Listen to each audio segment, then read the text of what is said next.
دیکھیے حضرت بلال امیہ ابن خلف کے غلام تھے، بہت ستاتا تھا، کبھی کبھی پاؤں میں رسی باندھ دیتا اور بچوں سے کہتا گھسیٹو، اور وہ آہت آہت کہتے رہتے۔ بڑی مشکل سے ان کو ایمان ملا تھا، اس لیے وہ قدر کرتے تھے، اور بڑے آرام سے آپ کو ایمان ملا ہے، اس لیے ناقدری چل رہی ہے، بہت مزے سے لیا ہے۔ ارے یوں نہیں ہے کہ اقبال سے جا کے پوچھو ایمان کی حفاظت اس طرح نہیں ہوتی میاں جیسے کر رہے ہو آپ۔ وہ کہتا ہے چوبی گویم مسلمانم بلرزم، کہ دانم مشکلات لا الہ۔ جب میں کبھی کہتا ہوں مجھ سے مسلمان ہوں تو کانپنے لگتا ہوں، اس لیے کہ لا الہ کی مشکلات کا علم مجھے ہے۔ وہ بلال سے پوچھو کہ کیا ہے، کہ حضرت بلال کو رضی اللہ تعالیٰ عنہ امیہ ابن خلف نے جلتی ہوئی ریت پر لٹا دیا، تپتی ہوئی ریت، اسی کے غلام تھے حضرت بلال، اور اوپر سے کچھ جلتے ہوئے پتھر رکھ دیے۔ صدیق اکبر نے دیکھا اور دیکھا نہ گیا، فرمایا اس مسکین پر یہ ظلم زیادتی، تجھے شرم نہیں آتی؟ وہ کہنے لگا کہ آپ کو بہت زیادہ ہمدردی ہے تو پھر اس کو آپ آزاد کرا دیجئے، اور آپ ہی لوگوں نے تو اس کو خراب کیا ہے، آپ کو زیادہ ہمدردی تو آزاد کرا دیے۔ فرمایا کہ کیا قیمت چاہیے اس کی؟ تو صدیق اکبر نے للکارا اس کو امیہ ابن خلف کو کہ اس مسکین پر تیری ظلم زیادتی بہت زیادہ ہو گئی، یہ کیا غیر انسانی سلوک ہے، اور یہ کیا تیرا تشدد ہے کہ ایک آدمی کو جلتی ہوئی ریت پر لٹا دیا ہے تو نے، بس یہی ہے نا کہ وہ غریب ہے اور اوپر سے کچھ گرم پتھر رکھ دیے ہیں، یہ انسانی سلوک ہے۔ امیہ ابن خلف نے کہا ٹھیک ہے، آپ ہی لوگوں نے تو اس کو چڑھا دیا اور خراب کیا ہے، آپ اسے آزاد کر دو۔ کہا کیا قیمت ہے بلال کی بتا؟ فرمایا کیا قیمت؟ بھاری قیمت بتا دیا اسے۔ اور آپ کا ایک کالا غلام تھا، بہت مضبوط، بہت قیمتی تھا وہ، لیکن تھا انہی کے عقیدے کو، امیہ ابن خلف کا، نہیں کبھی صدیق اکبر نہ دیتے۔ کام کا بہت تھا، کہا کام کا نہیں چاہیے، اللہ کے نام کا چاہیے۔ اب تو ہم کام ہی کا ڈھونڈتے ہیں کہ اپنا کام کرے چاہے جیسا ہو۔ کہا تیرے ہی عقیدے کا ہے وہ لے لے، اور جو اور قیمت اس نے جو بھی بتایا دے دیا، بھاری قیمت دیا حضرت بلال، اور آزاد کرا لیا، حضرت بلال کو آزاد کرا لیا۔ اور ایسے ایک بلال نہیں ہے، جانے کتنی لونڈیوں کو آزاد کیا،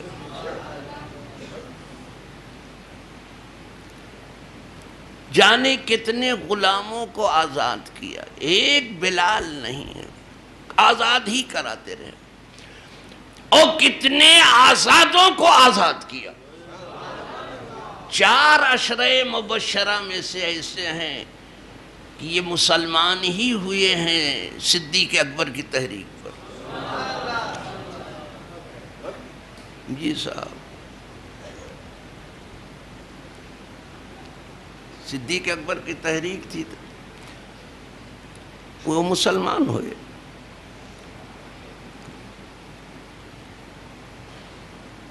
حضرت عثمان آپ ہی کی تحریک،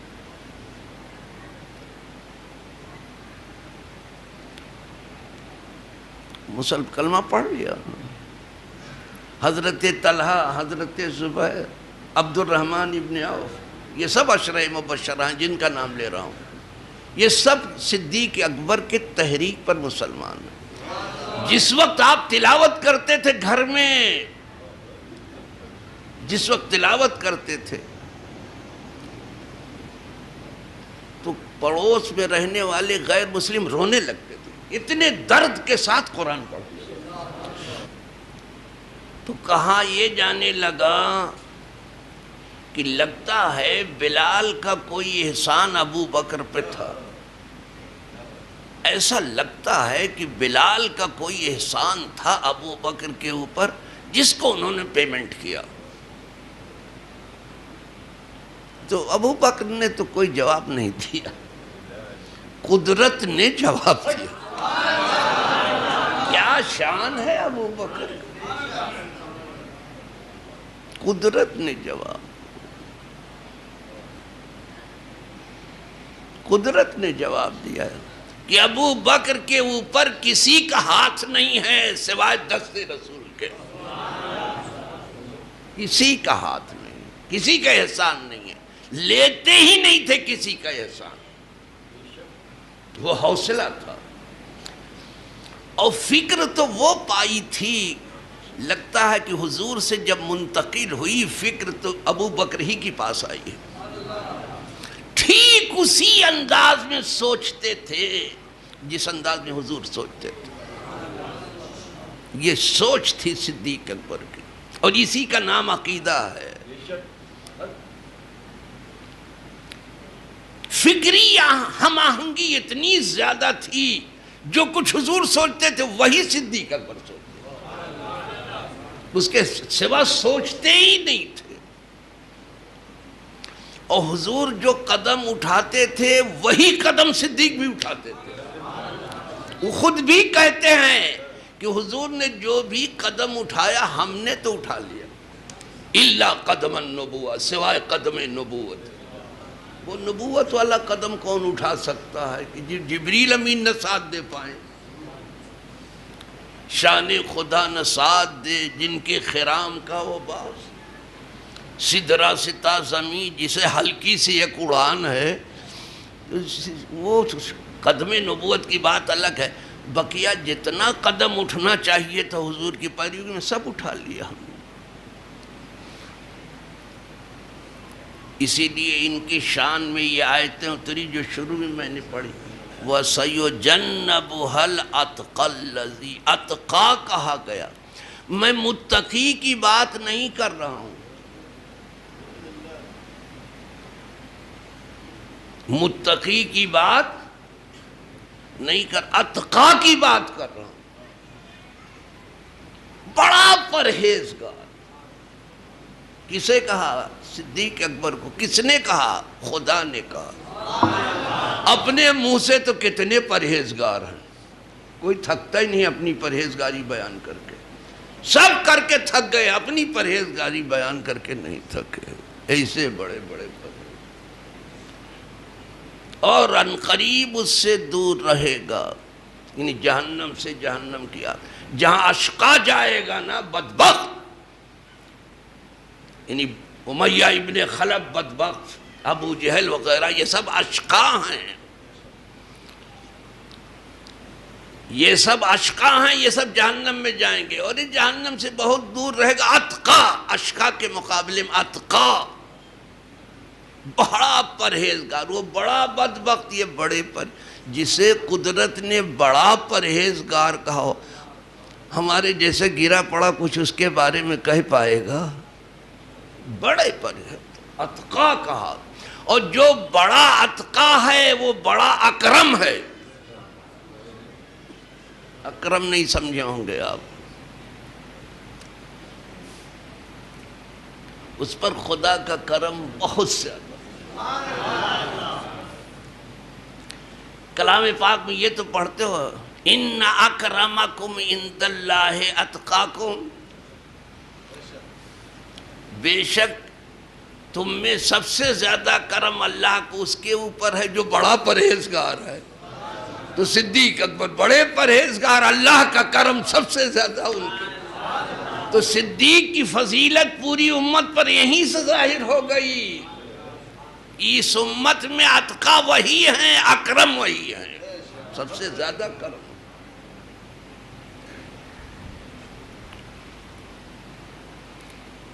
اور وہ جو کہا جا رہا تھا کہ کوئی احسان ہوگا بلال کا، اس کا جواب آ رہا. یوتی مالہ یتزکا، وہ اپنا مال خرچ کرتے ہیں تاکہ صفائی اور ستھرائی حاصل کریں. وہ صاف ستھرا ہونے کے لیے مال خرچ کرتے ہیں. مال نکالنے سے مال بھی ستھرا ہو جاتا ہے اور مال نکالنے سے جان بھی ستھری ہو جاتی ہے. کیا ہو گیا؟ یہی صدیق اکبر تو ہیں، پورے گھر کی دولت لے گئے، تو ان کے گھر میں کیا کمی رہی؟ گھر تو اٹھا لے گئے تھے سب، لیکن گھر میں کمی کیا رہی صدیق کے؟ جب حضور نے پوچھا کہ ما بقیت لعیالک یا ابا بکر، اے ابو بکر گھر میں کس کو چھوڑا؟ کہا آپ قیتہم اللہ و رسول، اللہ اس کے رسول کو چھوڑ دے. میں کچھ نہیں چھوڑا تھا، لباس تک نہیں چھوڑا تھا، ٹاٹ کا پہن لیا تھا، بٹن بھی نہیں چھوڑا، بٹن بھی نکال کے دے دیا تھا. کیا کوئی دے گا؟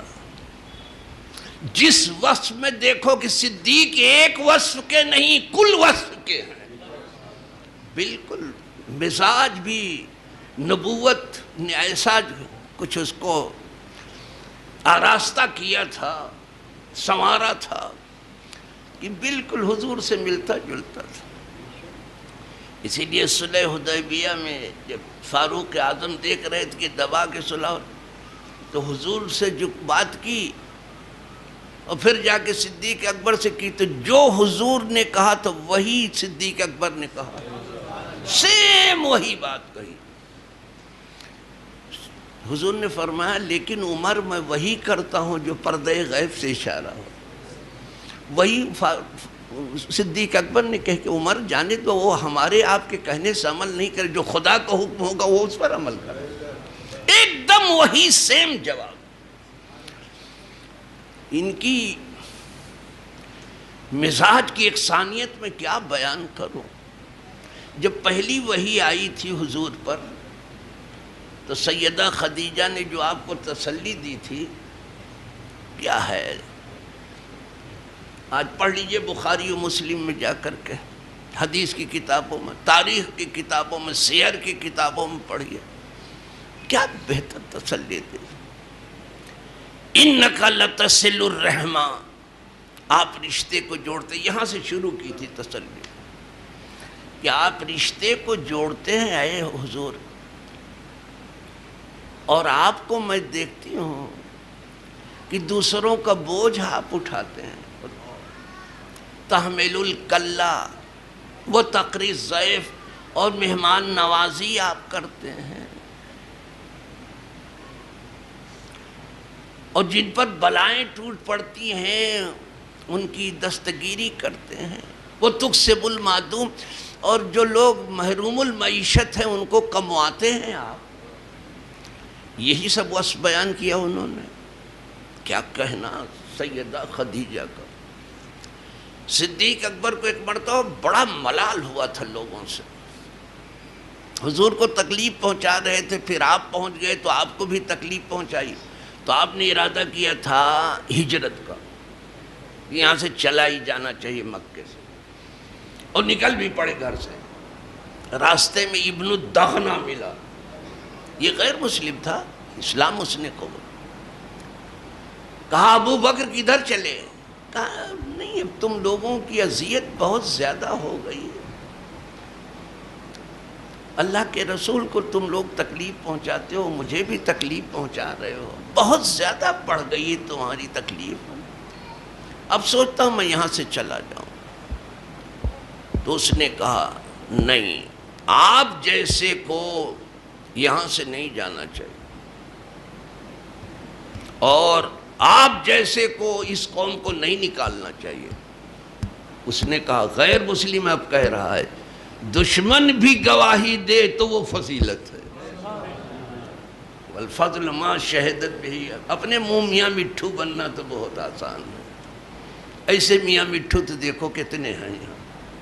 جس کو پوپٹ کہتے ہیں سب چوپٹ ہیں. کہا آپ جیسے کو نہیں جانا چاہیے. پھر اس نے جو کہا ہے یہی باتیں کہیں جو سیدہ خدیجہ نے کہی تھی حضور کے لیے کہ آپ رشتے کو جوڑ رہے ہو، لوگوں کا بوجھ اٹھا رہے ہو، لوگوں کو کموا رہے ہو، مہمان نوازی کر رہے ہو، جن کے اوپر بلائیں ٹوٹ پڑتی ہیں آپ ان کی دستگیری میں لگے ہوئے ہو، تو ایسے آدمی کو جانا نہیں. سیم وہی بات دہرائی. یعنی حضور سے سب لے لیا تھا سوائے قدم نبوت کے. اسی لیے پردہ فرما کے بھی قدم ہی میں جا کے سو گئے.